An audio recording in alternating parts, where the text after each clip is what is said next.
ආයිබෝවන් සුබ දවසක් කියලා ප්‍රාර්ථනා කරනවා. Beginner friendly crypto trading course එකේ 5th video එක තමයි මේ. මේ වීඩියෝ එකෙන් කතා කරන්නේ future trading කියන්නේ මොකක්ද? මේකේ ඔයාලා විශේෂයෙන් දැනගත යුතු දේවල් මොනවද කියන එක ගැන. අපි කලින් එකේදී spot trading ගැන කතා කරා. ඉතින් මුලින්ම කියන්න ඕනේ මේක educational purpose එකකින් විතරක් අරගෙන යන video series එකක්. financial advisors කිසිම දෙයක් මෙතන include වෙන්නේ නැහැ. මම මේක ඔයාලට spot trading කියන එකත් එක්ක compare කරලා කියන්නම්. එතකොට මම හිතන්නේ අවබෝධ කරගන්න ලේසි වෙයි. අපි උදාහරණයකින් පටන් ගත්තොත් දැන් අපි හිතමු එක ට්‍රේඩ් එකකට ඔයාලඟ දාන්න තියෙන USDT 100යි.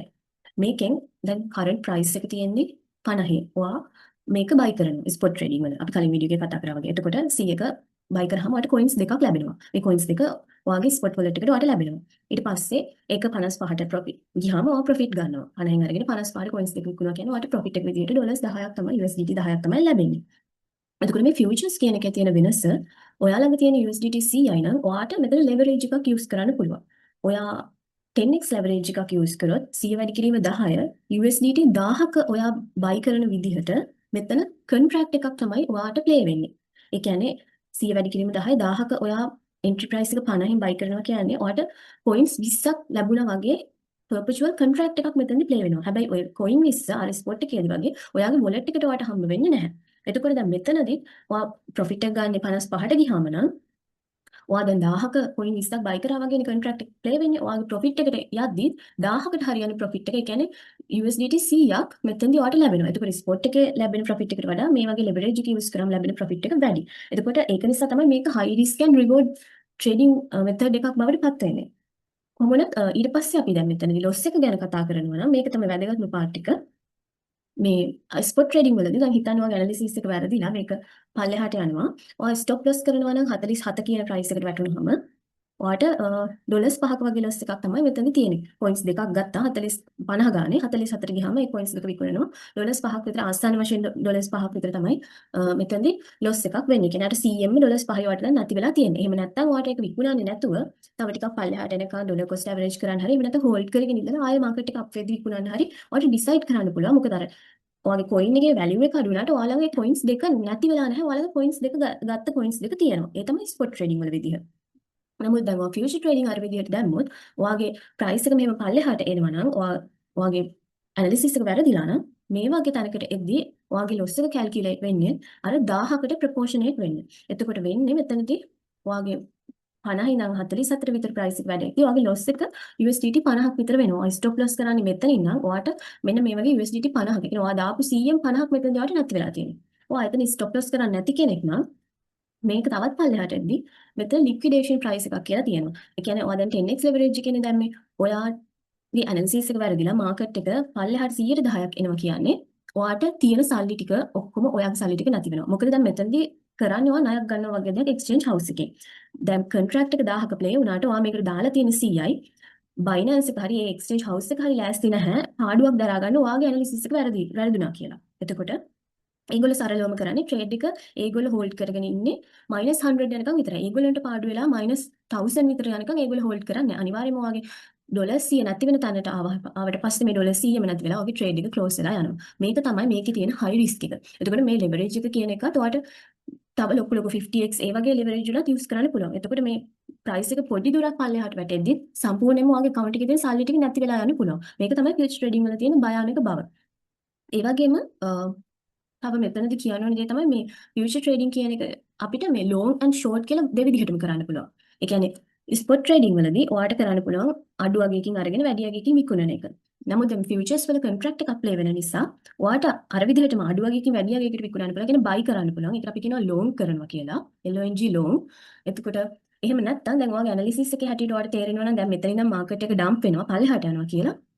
ඔයාට පුළුවන් ෂෝට් කරන්න. ඒ කියන්නේ සෙල් කරනවා කියලා කොන්ට්‍රැක්ට් එකක් දාන්න පුළුවන්. මොකද මෙතන කොන්ට්‍රැක්ට්ස් නේ යන්නේ. පොයින්ට්ස් පෙයා එකක් තියදී ඒ විදිහට කරන්න පුළුවන්. එතකොට ඔයා මෙන්න මේ 55 කියන ප්‍රයිස් එකේ ඉඳන් දැන් ප්‍රයිස් එක පල්ලෙහාට එනවා කියලා තේරෙනවා නම් 55න් ෂෝට් කරන්න පුළුවන්. එතකොට අර ප්‍රොෆිට් එන්නේ මාකට් එක 50ට. තව පල්ලෙහාට එද්දි වැඩි ප්‍රොෆිට් එනවා. එතකොට මේක අර බයි කරනවා සෙල් කරනවා කියන දෙපැත්තටම ප්‍රොෆිට් ගන්න විදිහවලුත් මේ ෆියුචර් ට්‍රේඩින් කියන මෙතෙන්ට කියන තියෙනවා. සරලව ලොන්ග් කරන්නත් පුළුවන්, ෂෝට් කරන්නත් පුළුවන් ඇනලිසිස් එකේ විදිහට. ඒ වගේම මෙතනදී තවත් ඊළඟට වැදගත් කාරණාව තමයි මේ ෆන්ඩින් රේට් එක කියන එක. දැන් ස්පොට් ඇන්ඩ් ෆියුචර් කියන දෙකේම ඕඩර් බුක්ස් කියලා දෙයක් තියෙනවා. ඒ කියන්නේ ආස්ක් ඇන්ඩ් බිඩ් ප්‍රයිස් කියන එක. ඒ කියන්නේ බයර් කෙනෙක් ඉන්නවා එයා ගන්න කැමති 10ට නම් 10ට විකුණන්න කැමති සෙලර් කෙනෙකුත් ඉන්න ඕනේ. එහෙම නැත්නම් ඒ ඒ ගනුදෙනුව සිද්ධ වෙන්නේ නැහැ. ඒතකොට මේ ඕඩර් බුක් එකේ තියෙන මේ විදිහේ වැටෙන ගනුදෙනු. මේක දැන් ස්පොට් ට්‍රේඩින් වල කරන්ට් ප්‍රයිස් එක 50යි නම් ඒ අදාළ කොයින් එකේ ෆියුචර් ට්‍රේඩින් වල ඒ ගාන ලොකුවට වෙනස් වෙන්න බෑනේ. ඒ කියන්නේ මේක 50ක් වෙද්දි මේක 52ක් ඒ වගේ ලොකු ගානක ප්‍රයිස් එක වෙනස් වෙන්න බෑ. මොකද මේ එකම කොයින් එකනේ. අන්න ඒ ස්පොට් ට්‍රේඩින් එකේ ගානට හරියන විදිහට ෆියුචර් ට්‍රේඩින් එකේ මේ ඕඩර් බුක් එක බැලන්ස් කරන්න ඕන නිසා මේගොල්ලෝගේ ෆන්ඩින් ෆී එකක් කියන එකක් කැපෙනවා.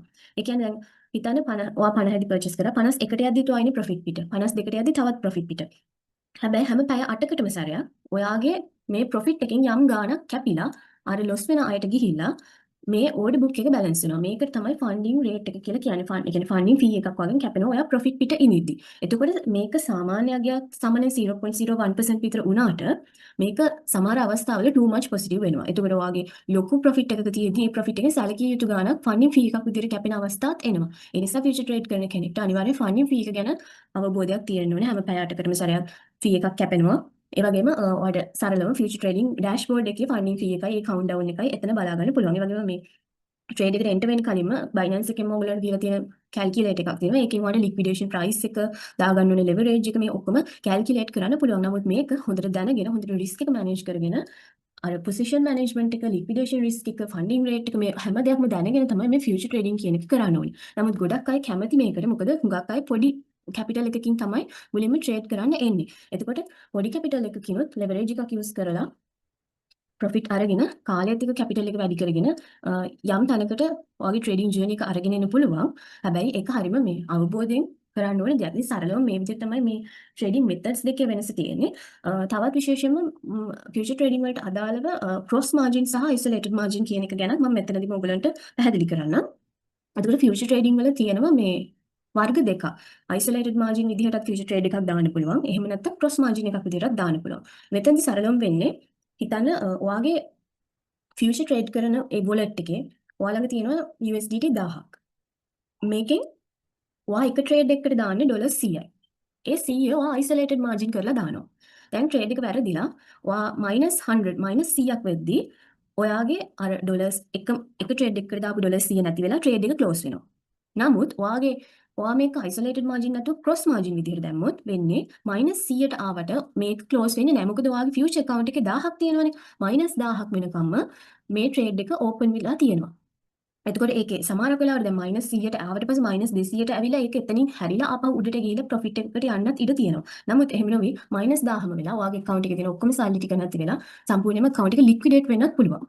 එතකොට මේ cross margin isolated margin කියන එකත් ඒක අවස්ථානුකූලව තියෙන capital එකත් එක්ක කොහොමද manage වෙන්නේ කියන එක ඔයාගේ experience එකෙන් තමයි ඔයා ගන්න ඕනේ. විශේෂයෙන්ම එතකොට future trading ගැන අද දවසේදී මේ ටික තමයි මට කියන්න ඕනේ. ඊළඟ වීඩියෝ එකකින් එකතු වෙනකම් බොහොම ස්තුතියි.